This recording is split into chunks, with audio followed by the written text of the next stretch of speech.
नमस्कार, मैं Ashish Mishra, Vindhya micro service industry और Brijesh tech organic agri farm and industry का प्रबंधक निदेशक और मुख्य अनुदेशक हूँ।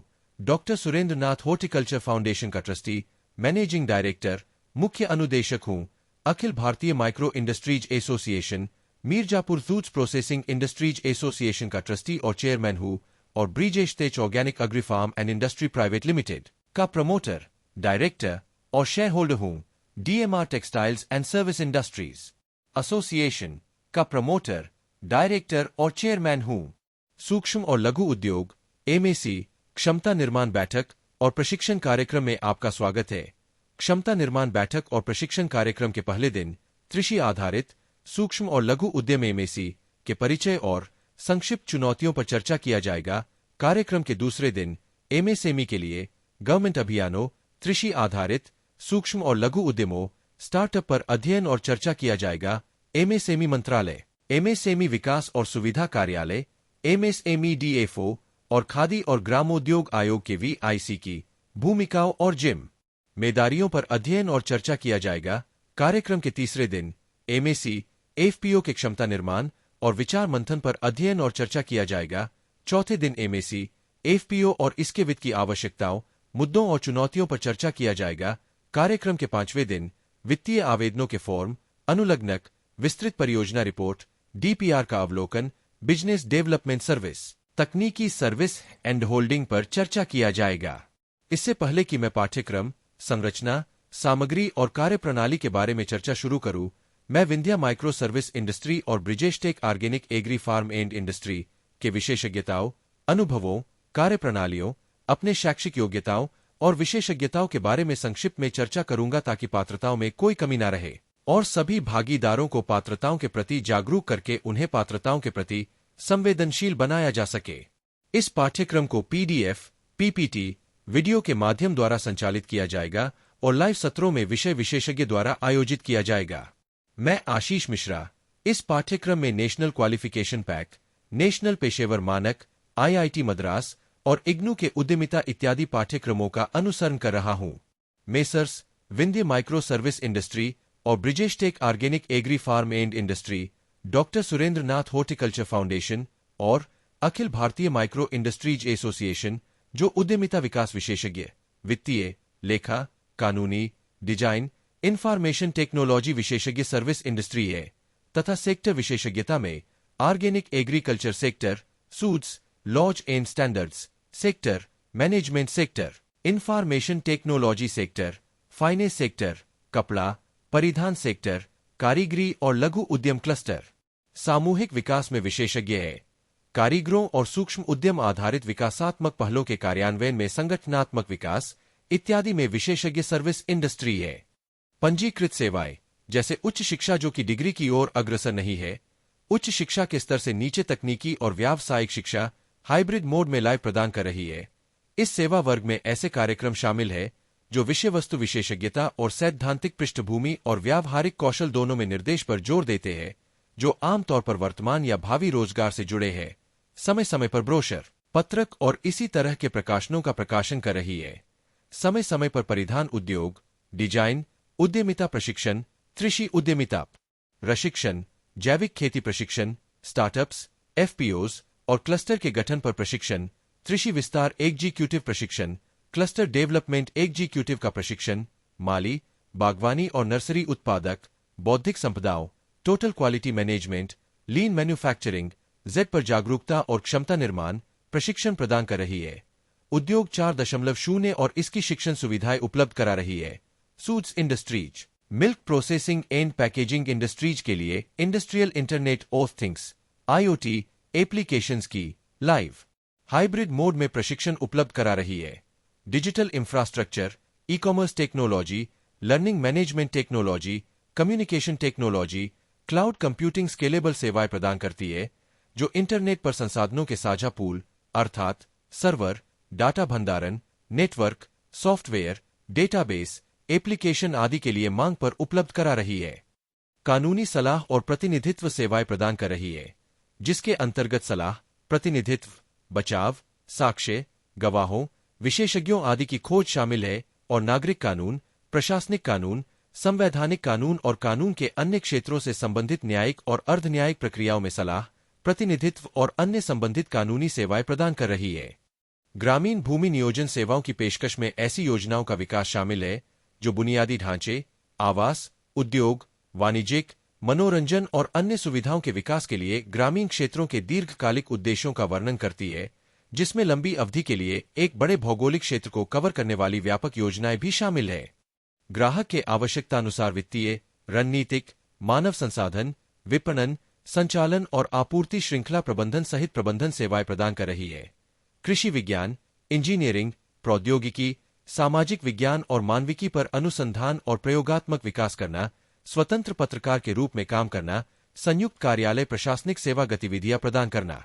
इसके अलावा तकनीकी एजेंसी, उद्यमिता विकास विशेषज्ञ, वित्तीय, लेखा, कानूनी, डिजाइन, आईटी विशेषज्ञ एजेंसी और कृषि, खाद्य, कपड़ा, आईटी आदि क्षेत्र विशेषज्ञ एजेंसी के रूप में सेवाएं प्रदान कर रही है।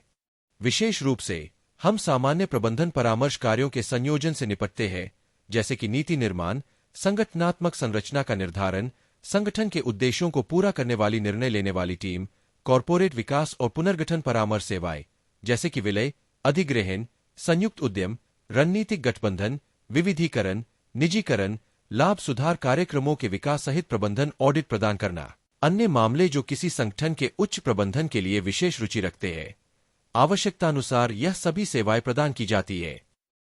Vindhya micro service industry, Brijesh tech organic agri farm and industry, doctor Surendra Nath horticulture foundation और Akhil Bharatiya micro industries association अपने विशेषज्ञताओं के आधार पर क्लस्टर विकास का उद्देश्य, रणनीति और दृष्टिकोण अपना रही है।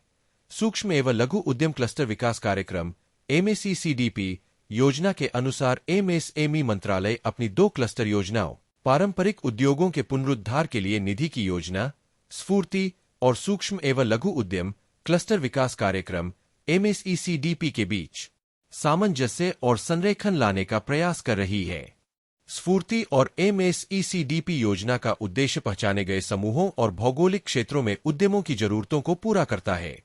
यद्यपि ये योजनाएं कारीगरों, पारंपरिक उद्यमों, ग्राम उद्यमों, सूक्ष्म और लघु उद्यमों से लेकर मध्यम विनिर्माण उद्यमों तक के विभिन्न क्षेत्रों को लक्षित करती है। इसका उद्देश्य उद्यमों के बीच प्रतिस्पर्धा और प्रौद्योगिकी लाना, सही कौशल प्रदान करना और भारत सरकार के विभिन्न प्रयासों को जोड़ना भी है। वर्तमान में ये योजनाएं एक दूसरे से स्वतंत्र रूप से संचालित हो रहे हैं। यह संसाधनों के उपयोग के संदर्भ में पैमाने की अर्थव्यवस्थाओं को प्राप्त करने के साथ साथ समान उद्यमों की विशिष्ट आवश्यकताओं पर ध्यान केंद्रित करने में सक्षम है। उद्यमों की क्षमता निर्माण, सामान्य सुविधा केंद्र CFC स्थापित करने के लिए विशेष प्रयोजन वाहनों SPV का गठन इस योजना का अभिन्न अंग है और MSI को अपने संसाधनों का लाभ उठाने और सार्वजनिक संसाधनों तक बेहतर पहुंच, बाजार से जुड़ाव के लिए सक्षम करेगा ताकि उनकी प्रतिस्पर्धात्मकता बढ़े। केंद्र और राज्य सरकार औद्योगिक और व्यापार गतिविधियों को सुविधाजनक बनाने के लिए व्यावसायिक उद्यमों का समर्थन करती है। सूक्ष्म, लघु और मध्यम उद्यम MSME विशेष ध्यान देने योग्य है। छोटे निवेश उद्यम होने के बावजूद MSME देश के आर्थिक विकास में महत्वपूर्ण योगदान दे रहे हैं। पिछले 5 दशकों में सूक्ष्म, लघु और मध्यम उद्यम MSME क्षेत्र भारतीय अर्थव्यवस्था के सबसे गतिशील और जीवंत क्षेत्रों में से एक के रूप में उभरा है। उद्यमशीलता को बढ़ावा देने और अपेक्षाकृत कम पूंजी लागत पर बड़े रोजगार के अवसर पैदा करने से यह क्षेत्र देश के आर्थिक और सामाजिक विकास में महत्वपूर्ण योगदान देता है। सहायक इकाइयों के रूप में MSME बड़े औद्योगिक क्षेत्रों के पूरक है और वे राष्ट्र के समावेशी औद्योगिक विकास में बहुत योगदान देते हैं। MSME अर्थव्यवस्था के कई क्षेत्रों में अपनी पहुंच का विस्तार कर रहे हैं। वैश्विक और घरेलू बाजारों की जरूरतों को पूरा करने के लिए कई उत्पादों और सेवाओं का उत्पादन कर रहे हैं। सूक्ष्म, लघु और मध्यम उद्यम मंत्रालय MSME मंत्रालय, जो इस क्षेत्र के विकास को बढ़ावा देकर एक अधिक प्रगतिशील MSME क्षेत्र की कल्पना करता है, को भारत सरकार द्वारा भारतीय अर्थव्यवस्था में MSME की भूमिका को मान्यता देने के लिए बनाया गया है। MSME मंत्रालय के तत्वावधान में कई वैधानिक निकाय काम करते हैं। इनमें शामिल है खादी और ग्रामोद्योग आयोग KVIC, कॉयर बोर्ड, राष्ट्रीय लघु उद्योग निगम NSIC, राष्ट्रीय सूक्ष्म, लघु और मध्यम उद्यम संस्थान NIMS में और महात्मा गांधी ग्रामीण औद्योगीकरण संस्थान एमगिरी एमएसएमई मंत्रालय साथ ही इसके संगठन राज्यों को समर्थन देने के लिए जिम्मेदार है, जो उद्यमिता, रोजगार और आजीविका के अवसरों को बढ़ावा देने का प्रयास करते हैं। इसका उद्देश्य बदलते आर्थिक परिवेश में एमएसएमई की प्रतिस्पर्धात्मकता में सुधार करना भी है। अन्य मंत्रालयों, विभागों और संस्थानों के साथ मिलकर एमएसएमई मंत्रालय सहायता कार्यक्रमों और अन्य पहलों की एक विस्तृत श्रृंखला प्रदान करता है, जो एमएसएमई की वित्तीय क्षमताओं को बढ़ाने, उन्हें प्रौद्योगिकी सहायता प्रदान करने, उनके बुनियादी ढांचे को उन्नत करने, उनके कौशल को बढ़ाने और उनकी प्रतिस्पर्धात्मकता में सुधार करने के लिए डिजाइन किए गए हैं। दीनदयाल अंत्योदय योजना, राष्ट्रीय ग्रामीण आजीविका मिशन DAYNRLM के अंतर्गत ग्रामीण विकास मंत्रालय का ग्रामीण आजीविका को बढ़ावा देने के लिए गैरकृषि क्लस्टरों को बढ़ावा देना और उन्हें मजबूत बनाना एक महत्वपूर्ण रणनीति है। क्लस्टर दृष्टिकोण प्रयासों को संयोजित करने, तालमेल का उपयोग करने और बाजार जोखिम को साझा करते हुए प्रतिस्पर्धात्मक लाभ बढ़ाने के लिए संसाधनों को एकत्रित करने की अनुमति देता है। जबकि कई राज्यों ने कृषि क्लस्टरों को बढ़ावा देने में महत्वपूर्ण प्रगति की है, गैरकृषि क्षेत्र में बहुत सारे अप्रयुक्त अवसर हैं। ऐतिहासिक रूप से DAYNRLM में क्लस्टर काफी हद तक लाभार्थी आधारित रहे हैं। मानकीकृत उत्पाद और सेवाएं प्रदान करने वाले संघों के कुछ उदाहरण हैं। दूसरी श्रेणी के क्लस्टरों ने सरकारों सहित लक्षित ग्राहक खंडों को टैप करने की अपार क्षमता का प्रदर्शन किया है। NRLM इस क्षमता को पहचानता है और भोजन, पोषण, निर्माण, खुदरा, ग्रामीण पर्यटन आदि जैसे किसी विशेष क्षेत्र की जरूरतों को पूरा करने वाले भौगोलिक रूप से अलग अलग क्लस्टरों को समर्थन प्रदान करता है। इनमें से कई क्षेत्रों को केंद्र और राज्य सरकारों के बड़े दृष्टिकोण से भी प्रोत्साहित किया जाता है। हस्तशिल्प हमारी अर्थव्यवस्था के असंगठित क्षेत्र का एक महत्वपूर्ण हिस्सा है। यह मुख्य रूप से ग्रामीण आधारित क्षेत्र में जिसकी पहुंच पिछड़े और दुर्गम क्षेत्रों में है। मूल रूप से हस्तशिल्प ग्रामीण क्षेत्रों में अंशकालिक गतिविधि के रूप में शुरू हुआ, हालांकि यह अब वर्षों से महत्वपूर्ण बाजार मांग के कारण एक समृद्ध आर्थिक गतिविधि में बदल गया है। हस्तशिल्प में बड़ी क्षमता है, क्योंकि यह न केवल लाखों मौजूदा कारीगरों को बनाए रखने की कुंजी है, बल्कि शिल्प गतिविधि में बड़ी संख्या में नए प्रवेशकों के लिए भी महत्वपूर्ण है। वर्तमान में हस्तशिल्प क्षेत्र रोजगार सृजन में पर्याप्त योगदान दे रहा है, लेकिन इस क्षेत्र को अपने असंगठित स्वभाव के कारण नुकसान उठाना पड़ा है। साथ ही शिक्षा, पूंजी की कमी और नई तकनीकों के खराब संपर्क, बाजार की जानकारी का अभाव और खराब संस्थागत सहायता जैसी अतिरिक्त बाधाओं के कारण भी नुकसान उठाना पड़ा है। हस्तशिल्प उत्पादों के लिए पर्याप्त प्रौद्योगिकी की शुरुआत और विनिर्माण प्रक्रिया के कुछ हिस्सों में मशीनीकरण की आवश्यकता है, जिससे वैश्विक प्रतिस्पर्धा की चुनौतियों का सामना करने के लिए बड़े पैमाने पर उत्पादन, गुणवत्ता में वृद्धि और लागत में कमी संभव हो सके। भारत सरकार कपड़ा मंत्रालय की राष्ट्रीय हस्तशिल्प विकास कार्यक्रम के अंतर्गत हमारी पात्र संस्थाएं मौजूदा संभावित क्लस्टरों को अपनाकर नए उत्पादक क्षमता वाले क्लस्टरों को अपनाकर उत्पादक कंपनियों के गठन के माध्यम से इन मुद्दों को कारीगर समुदायों को सामुदायिक समूहों में संगठित करके उन्हें सशक्त बनने के लिए संबोधित किया जा रहा है। इन सभी क्लस्टर परियोजनाओं में Vindhya micro service industry, Brijesh tech organic agri farm and industry, doctor Surendranath horticulture foundation, Akhil Bharatiya micro industries association, अलग अलग सेक्टर के क्लस्टर के लिए अवधारणा चरण से लेकर परिचालन सहायता तक योजना के बारे में ग्रामीण सूक्ष्म खाद्य प्रसंस्करण उद्योगों FPO, किसानों समूहों और पंचायत राज प्रतिनिधियों के लिए संवेदनशीलता और जागरूकता, सामूहिक कार्यक्रम पहल, सॉफ्ट इंटरवेंशन जैसे संपूर्ण मूल्य श्रृंखला के कौशल विकास, ई-कॉमर्स टेक्नोलॉजी के माध्यम से लोकल टू ग्लोबल के लिए बाजार संवर्धन पहल, SPV के भावी सदस्यों के साथ विचार विमर्श, अनौपचारिक और औपचारिक चैनलों से क्षमता और विश्वास का निर्माण किया जा रहा है। निरंतर और सतत क्षमता निर्माण और सहायता के लिए SPV संकल्पना से लेकर DPR की तैयारी, कार्यान्वयन संचालन चरण तक प्रतिष्ठित तकनीकी संस्थानों, इंजीनियरिंग कॉलेजों और राष्ट्रीय अनुसंधान संस्थानों का सहयोग प्राप्त करने का निरंतर प्रयास कर रहा है। सॉफ्ट इंटरवेंशन के लिए नए कारीगरों को प्रशिक्षण, रिफ्रेशर प्रशिक्षण, घर से काम करने वाले कारीगरों को सहायता आदि के लिए प्रशिक्षण मॉड्यूल का डिजिटलीकरण किया जाना है। प्रशिक्षण मॉड्यूल के डिजिटलीकरण पर विशेष ध्यान देने के साथ साथ संपूर्ण मूल्य श्रृंखला के लिए कौशल विकास और क्षमता निर्माण पर ध्यान केंद्रित है। क्षमता निर्माण बैठक और प्रशिक्षण कार्यक्रम में आपका एक बार पुनः स्वागत है। इस लाइव पाठ्यक्रम में कृषि आधारित सूक्ष्म एवं लघु उद्यमों की अर्थ, अवधारणा और प्रकारों से परिचित कराऊंगा। कृषि उद्यमिता विकास की अवधारणा पर ध्यान केंद्रित करूंगा। इससे पहले कि मैं पाठ्यक्रम, संरचना, सामग्री और कार्यप्रणाली के बारे में चर्चा शुरू करूं, उससे पहले हम अपने विशेषज्ञताओं, अनुभवों, कार्यप्रणालियों, अपने शैक्षिक योग्यताओं और विशेषज्ञताओं के बारे में विस्तृत चर्चा करेंगे, ताकि पात्रताओं में कोई कमी न रहे और सभी भागीदारों को पात्रताओं के प्रति जागरूक करके उन्हें पात्रताओं के प्रति संवेदनशील बनाया जा सके। अब हम अपने शैक्षिक योग्यता के बारे में चर्चा करेंगे, जो कि प्रस्तावित परियोजनाओं की पात्रताओं, आवश्यकताओं और संपूर्ण मूल्य श्रृंखला के कौशल विकास के लिए और इसके पाठ्यक्रमों के संचालन के लिए आवश्यक है। सबसे पहले हमने कानूनी साक्षरता के लिए 2019 में नेशनल लॉ यूनिवर्सिटी दिल्ली के लॉ श्रेणी के न्याय तक पहुंच का अंडर ग्रेजुएट, पोस्ट ग्रेजुएट पाठ्यक्रम का परीक्षा उत्तीर्ण किया हूं, क्योंकि लोकतांत्रिक व्यवस्था में कल्याणकारी समाज के सुशासन के लिए कानून और समाज के बीच के संबंध को समझना आवश्यक है। मौलिक और आर्थिक अधिकारों से वंचित समुदाय के लोगों को अभी भी अपने मूल अधिकारों और न्याय तक पहुंच में आने वाली बाधाओं को दूर करने के लिए संविधानों और सक्षम प्रावधानों के बारे में जानकारी नहीं है। हम यह फिर से दोहराना चाहेंगे कि मौलिक और आर्थिक अधिकारों से वंचित समुदाय के लोगों को अभी भी अपने मूल अधिकारों और न्याय तक पहुंच में आने वाली बाधाओं को दूर करने के लिए संविधानों और सक्षम प्रावधानों के बारे में जानकारी नहीं है, क्योंकि आज भी कई वंचित समुदाय मौलिक और आर्थिक अधिकारों को प्राप्त करने में सक्षम नहीं है। इसे देखते हुए लोगों के लिए न्याय तक समान पहुंच के कानूनी आयामों को समझना महत्वपूर्ण हो जाता है। नेशनल लॉ यूनिवर्सिटी दिल्ली ने इस पाठ्यक्रम में न्याय तक पहुंच में सभी महत्वपूर्ण हालिया विकासों को शामिल किया है। नेशनल लॉ यूनिवर्सिटी दिल्ली के इस पाठ्यक्रम में न्याय तक पहुंच का विशेष रूप से न केवल भारत में न्याय प्रणाली का अवलोकन प्रदान करने के लिए किया है, बल्कि न्याय तक समान पहुंच को बढ़ावा देने वाले मूल अधिकारों, ऐसे अधिकारों की प्राप्ति के तरीके, इसके उल्लंघन के लिए उपाय और अन्य संबंधित महत्वपूर्ण मुद्दों के बारे में गहन ज्ञान भी प्रदान किया है, जिससे हमने बहुत कुछ सीखा है, जिस पर हम आप सभी को समय समय पर परामर्श प्रदान करते रहेंगे। यह 4 क्रेडिट का लॉ श्रेणी का under graduate, post graduate course है। अब हम आवश्यक बहुविषयक पाठ्यक्रम, शैक्षणिक लेखन को ध्यान में रखते हुए शैक्षणिक लेखन की योग्यता पर संक्षिप्त चर्चा करेंगे।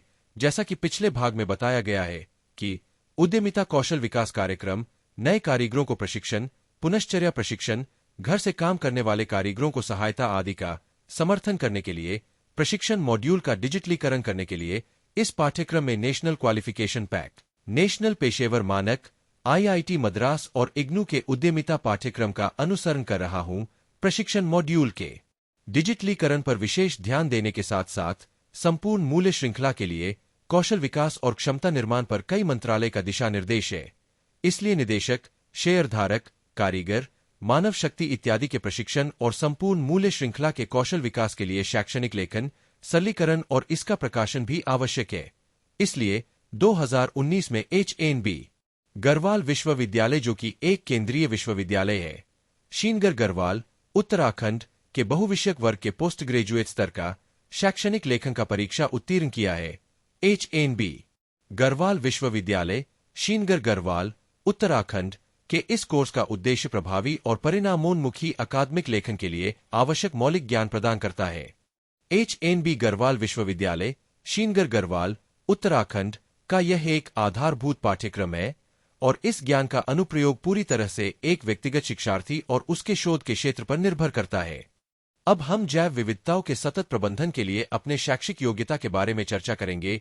जैव विविधताओं के सतत विकास लक्ष्यों को प्राप्त करने में जैव विविधता की भूमिकाओं पर ध्यान देना भी आवश्यक है। जैव विविधता हमें भोजन, रोजगार, पोषण, जैव कीटनाशक, पारंपरिक दवा, आवास सामग्री, चारा और ईंधन प्रदान करती है। जैव विविधता की रक्षा करना न केवल विशुद्ध रूप से पारिस्थितिक कारणों से आवश्यक है, बल्कि इसलिए भी क्योंकि यह आजीविका को बनाए रखती है। कृषि में जैव विविधता लाखों लोगों को आजीविका चलाने में मदद करती है। इतना ही नहीं, यह जलवायु को स्थिर करने, वर्षा में सुधार करने और मिट्टी और जल स्तर को समृद्ध करने में मदद करती है। जैव विविधता का हमारे जीवन पर जबरदस्त प्रभाव पड़ता है। इसलिए 2019 से 20 में इग्नू के जैविक विज्ञान और जैव इंजीनियरिंग श्रेणी के डिप्लोमा स्तर के जैव विविधता के सतत प्रबंधन का प्रमाण पत्र परीक्षा उत्तीर्ण किया हूं। इग्नू के जैविक विज्ञान और जैव इंजीनियरिंग श्रेणी के डिप्लोमा स्तर के इस प्रमाण पत्र पाठ्यक्रम से हमें जैव विविधता विज्ञान की अवधारणा और सिद्धांत की समझ प्रदान किया है। जैव विविधता के मूल्यों, कारणों के साथ साथ वर्तमान संकट और जैव विविधता हानि के परिणामों के बारे में विस्तृत जानकारी प्रदान किया है। जैव विविधता के संरक्षण, बहाली और सतत उपयोग के विभिन्न साधनों की एक वैचारिक समझ प्रदान किया है, जो कि सामाजिक चुनौतियों की एक श्रृंखला के लिए व्यवहार्य समाधान प्रदान किया है और जैव विविधता के सतत प्रबंधन के लिए ज्ञान की कमी को दूर करने के लिए एक प्रभावी उपकरण प्रदान किया है। जैव विविधता संरक्षण, पारिस्थितिकी तंत्र सेवाओं और जलवायु परिवर्तन के बीच संबंधों का भी खोज किया है। जैव विविधता संरक्षण और प्रबंधन के लिए विभिन्न अंतर्राष्ट्रीय सहयोग और राष्ट्रीय स्तर के कार्यक्रमों और विधायी ढांचे के संदर्भ में वर्तमान चुनौतियों के साथ साथ अवसरों के बारे में भी जानकारी प्रदान किया है। सतत विकास लक्ष्यों को प्राप्त करने में जैव विविधता की भूमिका पर जोर देकर जैव विविधता को मुख्यधारा में लाने का अवसर प्रदान किया है। पौधों के प्रजनक और किसान फसलों की नई किस्में बनाने के लिए पौधों के आनुवंशिक संसाधनों का उपयोग करते हैं। पौधों के आनुवंशिक संसाधन कच्चे माल है जो आधुनिक कृषि को आगे बढ़ाते हैं और वैश्विक खाद्य सुरक्षा प्राप्त करने के लिए अपरिहार्य है।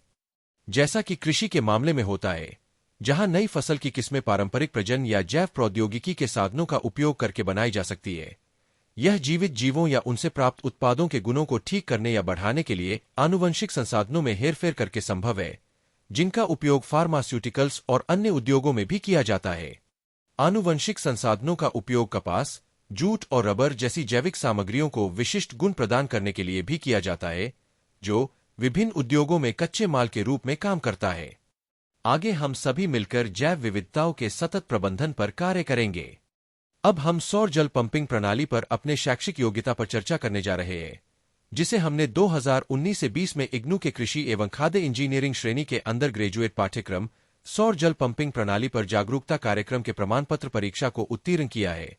2019 से 20 में इग्नू के कृषि एवं खाद्य इंजीनियरिंग श्रेणी के अंडर ग्रेजुएट पाठ्यक्रम में हमने सीखा कि हाल के वर्षों में ऊर्जा के नवीकरणीय और हरित स्रोत के रूप में सौर ऊर्जा का अनुप्रयोग लगातार बढ़ रहा है। जीवाश्म ईंधन की घटती उपलब्धता और पर्यावरणीय समस्याओं के कारण यह समय की मांग बन गई है। प्रचुर मात्रा में इसकी उपलब्धता के कारण इसकी क्षमता अधिक है और प्रौद्योगिकी के उपयोग में प्रगति के कारण ऊर्जा इकाई लागत कम हो रही है। किसानों के बीच इसका उपयोग और समर्थन भी बढ़ रहा है। सिंचाई किसानों द्वारा किए जाने वाले महत्वपूर्ण कार्यों में से एक है और पारंपरिक सिंचाई पंप ऊर्जा स्रोत के रूप में बिजली या डीजल से चलते हैं। इसके अलावा उच्च लागत, बिजली की अनियमित आपूर्ति और डीजल के ऊंचे दाम फसलों की समय पर सिंचाई में बाधा डालते हैं। सौर ऊर्जा चालित पंपिंग सिस्टम पारंपरिक डीजल या इलेक्ट्रिक पंप सेट को बदलने का किफायती विकल्प है। सौर जल पंप विश्वसनीय और पर्यावरण की दृष्टि से टिकाऊ है। सौर पीवी जल पंपिंग प्रणाली प्रदूषण मुक्त है और डीजल या बिजली एसी से चलने वाले जल पंप सेट की तुलना में इसके रखरखाव की बहुत कम आवश्यकता होती है। सौर जल पंपिंग प्रणाली पर जागरूकता कार्यक्रम सौर ऊर्जा, इसके लाभ और अनुप्रयोगों के बारे में सीखा है। इग्नू का यह प्रमाण पत्र पाठ्यक्रम हमें सौर पीवी जल पंपिंग प्रणाली सहित जल पंपों की एक वैचारिक समझ प्रदान किया है। सौर पीवी जल पंपिंग प्रणाली के प्रमुख घटकों को भी विस्तार से सीखा है। एक सौर पीवी जल पंपिंग प्रणाली को बहुत कम संचालन और रखरखाव की आवश्यकता होती है। खेत स्तर पर संचालन और रखरखाव के बुनियादी तत्वों को सीखा है। संचालन के दौरान बरती जाने वाली सामान्य सावधानियों और सुरक्षा उपायों को भी सीखा है। अब हम सतत कृषि उत्पादन और जैविक खेती पर अपने शैक्षिक योग्यता पर संक्षिप्त में चर्चा करने जा रहे हैं। 2020 में आईआईटी खड़गपुर के कृषि एवं खाद्य इंजीनियरिंग श्रेणी के सतत कृषि उत्पादन के लिए जैविक खेती का पोस्ट ग्रेजुएट परीक्षा उत्तीर्ण किया है। किसान विगत कई दशकों में कृषि उत्पादन में रासायनिक खाद, जहरीले कीटनाशक पदार्थों का उपयोग भारी मात्रा में कर रहे हैं, जो कि राष्ट्रीय जैविक खेती केंद्र के एक दिवसीय किसान प्रशिक्षण सामग्री के अनुसार हानिकारक स्तर पर पहुंच रहा है। प्रकृति के विरुद्ध किसी भी प्रकार के आदान जैसे रसायन, अकार्बनिक खादों, जहरीले कीटनाशक पदार्थों उपयोग, कीमोसिंथेटिक कीटनाशकों, खनिज उर्वरकों, विकास प्रवर्तकों और आनुवंशिक रूप से संशोधित जीवों के उपयोग कृषि में पूर्ण प्रतिबंध है। सरकार अपने इस प्रतिबंध के बाद भी कंपनियों को रासायनिक खाद का उत्पादन करने की अनुमति प्रदान करता है। खाद्य गुणवत्ता सुनिश्चित करने, पर्यावरण और मृदा को स्वस्थ रखने हेतु जागरूकता और किसानों का कौशल विकास जरूरी है। खाद्य गुणवत्ता और मृदा के स्वास्थ्य प्रबंधन के लिए जैविक खेती को अपनाना आवश्यक है, जबकि सामान्यतः जैविक खेती कृषि की वह विधा है जिसमें मृदा को स्वस्थ व जीवंत रखते हुए केवल जैव अवशिष्ट, जैविक तथा जीवाणु खाद के प्रयोग से प्रकृति के साथ समन्वय रखकर फसल उत्पादन किया जाता है, जो प्राकृतिक प्रक्रियाओं तथा संसाधनों पर आधारित है। जैविक खेती पारिस्थितिक सिद्धांतों, मिट्टी की उर्वरता और पर्यावरणीय स्थिरता को बनाए रखने और सुधारने के लिए जैव विविधता, जैविक चक्र और कार्बनिक पदार्थ रिसाइक्लिंग को बढ़ावा देने पर आधारित कृषि उत्पादन की एक एकीकृत प्रणाली है। जैविक खेती की पूरी विधा प्राकृतिक प्रक्रियाओं के सामंजस्य व उनके एक दूसरे पर प्रभाव पर आधारित है।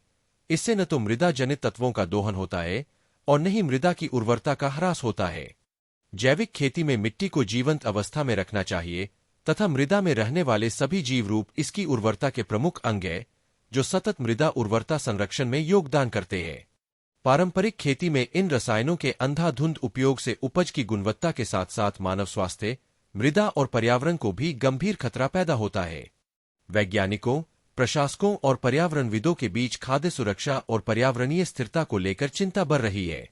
स्थायी वातावरण के मांग में किसानों को जैविक कृषि पद्धतियों, उत्पादों की गुणवत्ता विश्लेषण, पर्यावरणीय प्रभाव मूल्यांकन, जैविक भोजन के स्वास्थ्य लाभ आदि पर प्रशिक्षित करना आवश्यक हो गया है। अब हम इनोवेशन, नवाचार और स्टार्टअप पॉलिसी के शैक्षिक योग्यता के बारे में चर्चा करेंगे।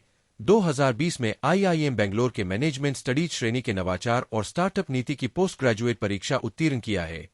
इस कोर्स के माध्यम से हमने सीखा कि इनोवेशन नवाचार को किसी नए या महत्वपूर्ण रूप से बेहतर उत्पाद, वस्तु या सेवा या प्रक्रिया, किसी नई विपणन पद्धति या व्यवसाय प्रथाओं, कार्यस्थल संगठन या बाहरी संबंधों में किसी नई संगठनात्मक पद्धति के कार्यान्वयन के रूप में जाना जाता है।